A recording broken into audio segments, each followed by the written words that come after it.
All right, hello, and welcome to my presentation. My name is Bobby. This is my EDF 204 website and app presentation. My website I'm working with is Core Standards. My app that I'm working with is Edmodo. So let's get started on this one. Like I said before, my name is Bobby Brown, I guess the future Mr. Brown. I'm a sophomore at EKU. I'm a history teaching major. I really like history as my favorite subject in school, and I think it's something that needs to be taught and should be valued.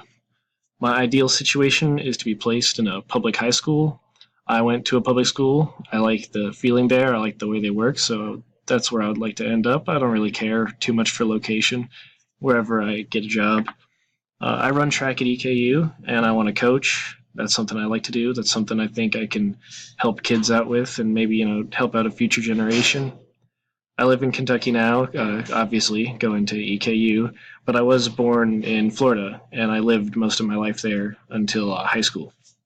So going into content here, the first website I did was Common Core, and this is pretty straightforward. It is the Common Core standards.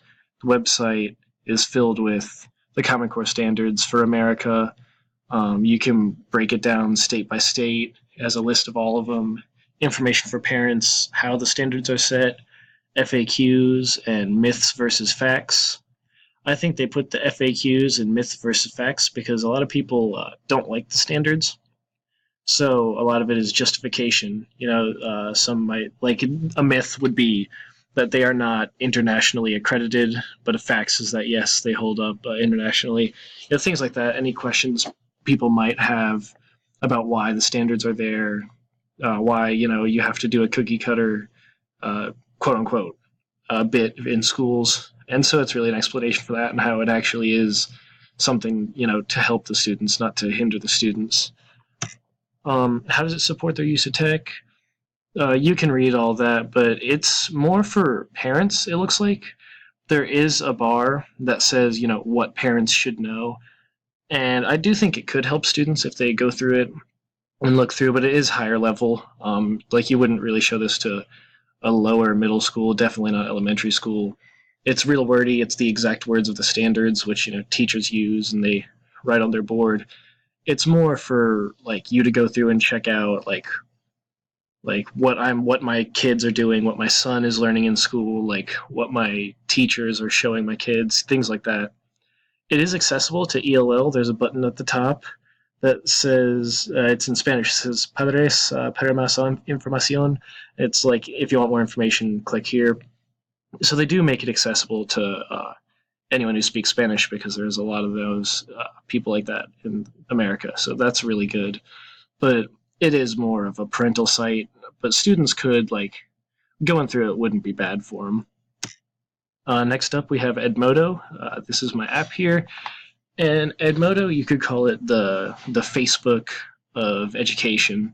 Teachers create a class and they put them in the group, and the group is just a page. I included after this a sample Edmodo page to let you know what it is, an example, because it's hard to visualize. But you can make subgroups from each class group. Students can upload assignments and take quizzes.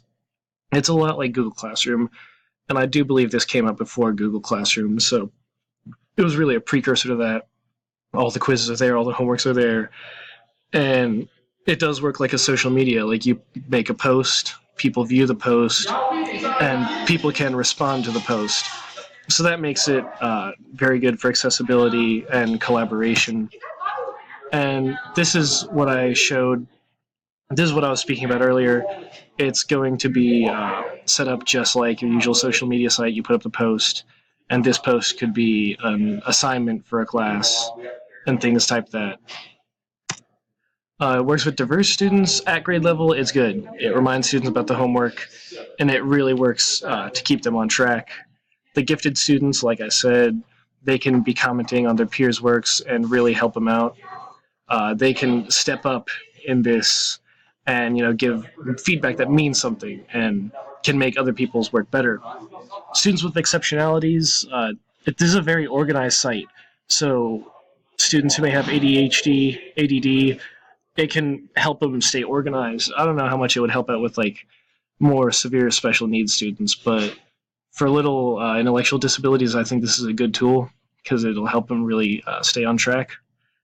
Students with ELL backgrounds, English language learners, there's not much geared towards them, sadly. I don't think there's no buttons. Like, they might kind of be on their own here. If I was a teacher that had a student that was learning, if that was ELL in the class, I would probably maybe use something else or do some modifications or maybe use some translators. Other interesting, it allows you, Edmodo allows teachers to communicate with their class, but it also makes it easier to collaborate with other educators. Edmodo is a community, really, and anything you do, you can share that with other educators. So that's something that is definitely cool about that. So thank you for watching. That's all I got on my presentation for Edmodo and Common Core Standards.